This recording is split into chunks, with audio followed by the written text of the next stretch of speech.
Hello दोस्तों, आप सभी का स्वागत है आपके अपने YouTube channel Jitendra MR study पर। दोस्तों, मैं हूं जितेंद्र एमआर यादव। साझेदारी यानी पार्टनरशिप का पार्ट 4 देखेंगे।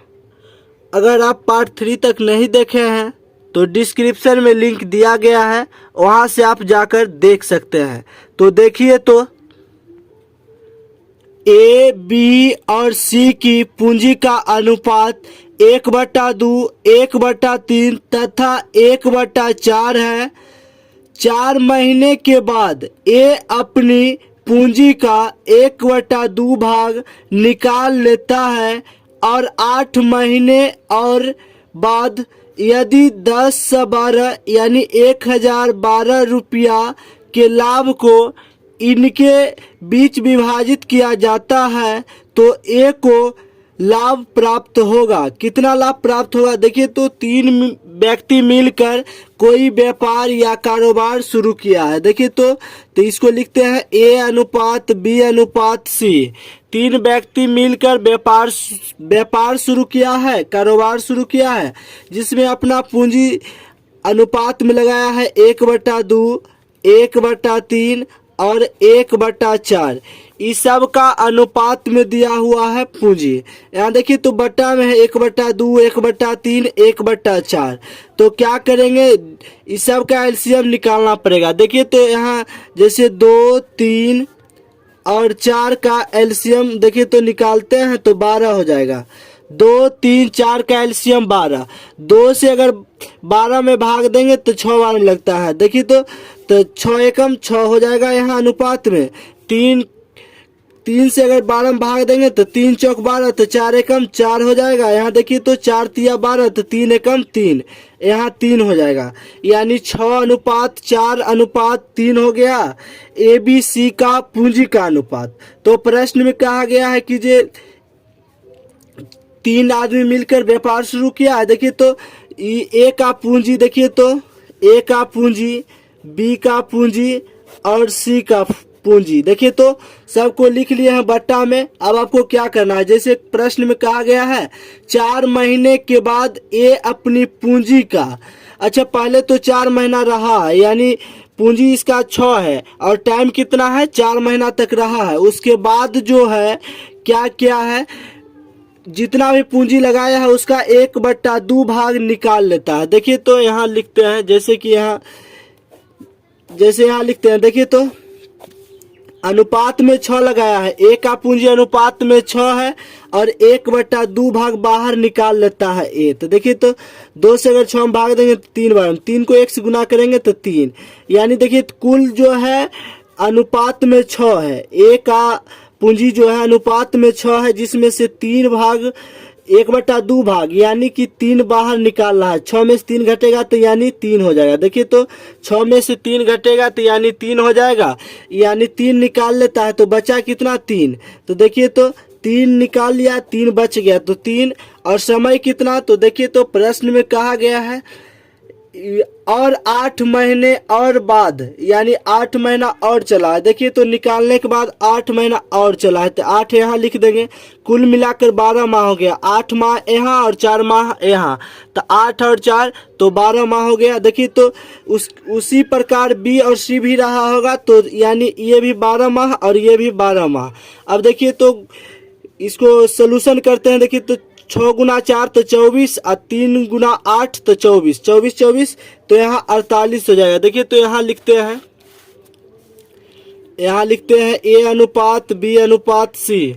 तो ए का मान हो गया यहाँ, देखिए तो 48, बी का 12 चौक 48 अनुपात में हो जाएगा और सी का देखिए तो 12 तिया 36। अब आपको क्या करना है, अगर देखिए तो यहाँ 12 का टेबल से सब में भाग देते हैं तो 12 चौक 48, 12 चौक 48 और 12 तिया 36, यानी कि ए का अनुपात 4 निकल गया, बी का अनुपात 4 और सी का अनुपात 4। यानी सब का देखिए तो योग करते हैं तो कितना हो जाएगा अनुपात में योग। अनुपात में योग देखिए तो 4 4 8 3 11 हुआ, लेकिन रियल में दिया हुआ है 1012 रुपया। देखिए, तो एक अनुपात का अगर मान निकालेंगे तो यहाँ 1000 12 रुपया और नीचे 11 से भाग देते हैं। देखिए तो भाग देने के बाद यहाँ 1 अनुपात का मान जो है 92 निकल जाएगा। तो प्रश्न में कहा गया है तो ए को कितना लाभ प्राप्त होगा, ए को, तो 1 अनुपात के मान 92, तो यहाँ ए का अनुपात 4 है, तो 4 अनुपात का अगर मान निकालते हैं तो 92 से गुना करना पड़ेगा, तो 4 गुना 92 करेंगे तो यहाँ 368 रुपया लाभ प्राप्त होगा। ए को 368 रुपया लाभ प्राप्त होगा, जो कि ऑप्शन नंबर 1 में दिया हुआ है। नेक्स्ट क्वेश्चन देखिए तो ए वर्किंग पार्टनर के रूप में लाभांश का 1/10 भाग ले लेता है। शेष लाभांश ए और बी आपस में 4:5 के अनुपात में बांट लेते हैं। यदि ए का लाभांश 325 रुपया हो तो बी का लाभांश ज्ञात करें। देखिए तो ए का लाभांश दिया हुआ है। देखिए तो ए का लाभांश मजदूरी के रूप में दिया हुआ है 1/10। देखिए तो 1/10 का यहाँ मजदूरी दिया हुआ है, यानी कि वर्किंग पार्टनर के रूप में काम करता है तो 1/10 भाग ए को मिल जाता है मजदूरी के रूप में। तो देखिए तो ए का हिस्सा जो हो जाएगा 1 हो जाएगा, यानी ऊपर वाला ए का हिस्सा हो गया मजदूरी, ये जो है मजदूरी निकल गया, ये वर्किंग पार्टनर के रूप में मिला है। देखिए तो कुल 10 है, 10 में से 1 ए को मिल गया तो कितना बचा 9, यानी 9 जो है शेष बच गया है। अब शेष बचने के बाद क्या करता है, आपस में ए और बी बांट लेता है। जैसे यहाँ देखिए तो लिखते हैं ए अनुपात बी। देखिए तो ए का अनुपात दिया हुआ है 4 और बी का अनुपात 5 दिया हुआ है। उसके बाद प्रश्न में कहा गया है यदि ए का लाभांश 325 रुपया हो, ए का देखिए तो अनुपात लाभ का अनुपात 4 है और एक मजदूरी का भी अनुपात है, तो यहाँ लिखते हैं तो देखिए तो अगर दोनों को जोड़ते हैं तो 4 1 5 हो जाएगा। और यहाँ देखिए तो बी का लाभांश भी 5, बी का भी लाभ का अनुपात जो है अनुपात में 5 है और ए का भी लाभ का अनुपात 5 हो गया। चूंकि पहले 4 था और 1 जो है मजदूरी के रूप में अनुपात में आया है तो ये 1 4 1 5। अब देखिए तो प्रश्न में कहा गया है यदि ए का लाभांश 325 रुपया हो। देखिए तो अनुपात में 5 का मान कितना है 325, तो प्रश्न में कहा गया है बी का लाभांश। यहाँ देखिए तो 5 अनुपात का मान 325, तो यहाँ भी तो हो जाएगा 5 अनुपात का मान 325, यानी कि दोनों का लाभांश रुपया में सेम होगा, तो ये आंसर आ जाएगा 325, जो कि ऑप्शन नंबर 3 में दिया हुआ है। नेक्स्ट क्वेश्चन देखिए तो ए और बी के पूंजी का अनुपात 7:9 है। बी 9 महीने तक अपनी पूंजी निवेशित करता है तथा वे दोनों लाभ को पूंजी के अनुपात में बांटते हैं, तो बताए कि ए ने कितने महीने तक अपनी पूंजी लगाई। देखिए तो ए और बी जो है साझेदार जो है कारोबार कर रहा है। देखिए तो जिसमें पूंजी का अनुपात दिया हुआ है, देखिए तो लिखते हैं ए बटा बी, ए बटा बी, तो देखिए तो ए का पूंजी जो है 7 और बी का पूंजी जो है 9 हो गया, 7/9 यानी कि 7:9, तो 7/9 हो गया। उसके बाद बोला है प्रश्न में बी 9 महीने तक अपनी पूंजी निवेशित करता है। बी जो है अपना पूंजी जो है 9 महीना तक बिजनेस यानी व्यापार में निवेशित करता है। देखिए तो बी का पूंजी गुना बी का समय, और यहाँ देखिए तो ए का पूंजी दिया हुआ है 7, लेकिन समय पता नहीं है तो x मान लेंगे।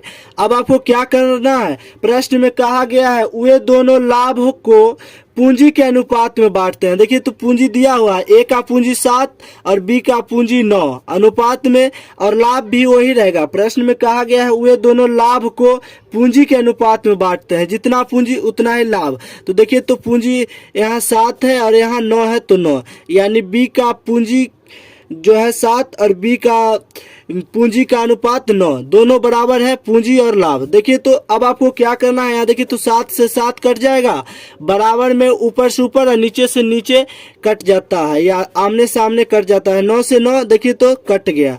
यहाँ x है, x को x गुना करेंगे तो x हो जाएगा और 9 को x गुना करेंगे तो 9 हो जाएगा, यानी x बराबर 9। यानी a ने 9 महीने तक अपनी पूंजी लगाई। देखिए तो x बराबर 9 यानी कि 9 महीने तक ए ने व्यापार में शामिल हुआ, जो कि ऑप्शन नंबर 4 में दिया हुआ है।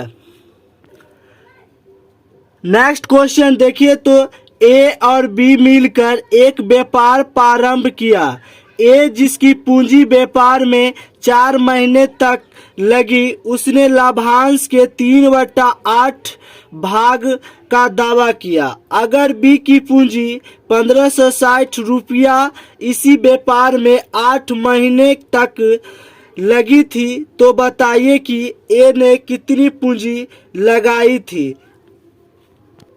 देखिए तो ए और बी जो है मिलकर एक व्यापार प्रारंभ किया है। तो देखिए तो यहाँ लिखते हैं ए बटा बी, ए और बी मिलकर व्यापार प्रारंभ किया है, शुरू किया है। तो देखिए तो ए का पूंजी ए का पता नहीं है तो x मान लिए हैं, और ए का पूंजी जितना भी है 4 महीने तक व्यापार में रहा है, और बी का पूंजी दिया हुआ है 1560 रुपया, तो 1560 गुना, उसके बाद देखिए तो बी का पूंजी जो है 8 महीने तक रहा है। तो देखिए तो 8 लिख दिए, यानी ए का पूंजी गुना ए का समय, बी का पूंजी गुना बी का समय बराबर देखिए तो ए का लाभ। तो प्रश्न में कहा गया है कि 4 महीने तक लगी, उसने लाभांश के 3/8 भाग का दावा किया है। किसने किया है? तो ए ने किया होगा। देखिए तो 4 महीना तक उसका जो है पूंजी लगा, पूंजी कितना है पता नहीं, लेकिन 3/8 भाग का दावा किया। देखिए तो यहाँ लिखते हैं, यहाँ देखिए तो ए जो है 3/8 भाग का दावा किया है लाभांश का। तो देखिए तो यहाँ हो जाएगा 3/8 है, तो यानी 3 जो है ए का हो जाएगा, 3 जो है ए का। अब क्या करना है, अगर 8 में से देखिए तो 3 घटाते हैं, 8 में से 3 घटाते किस लिए है, क्योंकि 3 जो है ए का हो गया, तो 8 में से 3 घटाएंगे तो ये 5 हो जाएगा, 5 जो बचा वो बी का होगा, यानी कि ए का जो है लाभ 3 होगा और बी का लाभ जो है 5 होगा। तो यहाँ लिख दिए हैं। अब देखिए तो अगर काटते हैं 4 एकम 4, 4 दूनी 8 हो जाता है। उसके बाद देखिए तो 5 तिया 15, और देखिए तो 5 एकम 5, फिर 1 बच गया, 1 पर 0 0, 1 पर 0 0 तो 10 हो जाता है, 1 पर 0 0 तो 10, और 5 दूनी 10। देखिए तो अब आपको क्या करना है, 312 को 2 से गुना करेंगे तो ये हो जाता है 600। देखिए तो 624 हो जाएगा, 624 को 3 से गुना करेंगे तो यहाँ देखिए तो 1872 हो जाएगा। अब देखिए तो x को x गुना करेंगे तो x हो जाएगा। देखिए तो 312 को 2 से गुना करेंगे तो 3 दूनी 6, 12 दूनी 24, यानी 624, और 624 को 3 से करेंगे तो 1872, यानी कि ए का पूंजी जो है 1872 हो जाएगा, जो कि ऑप्शन नंबर 3 में दिया हुआ है। वीडियो अच्छा लगे तो लाइक, शेयर, कमेंट्स और सब्सक्राइब जरूर कीजिए। धन्यवाद।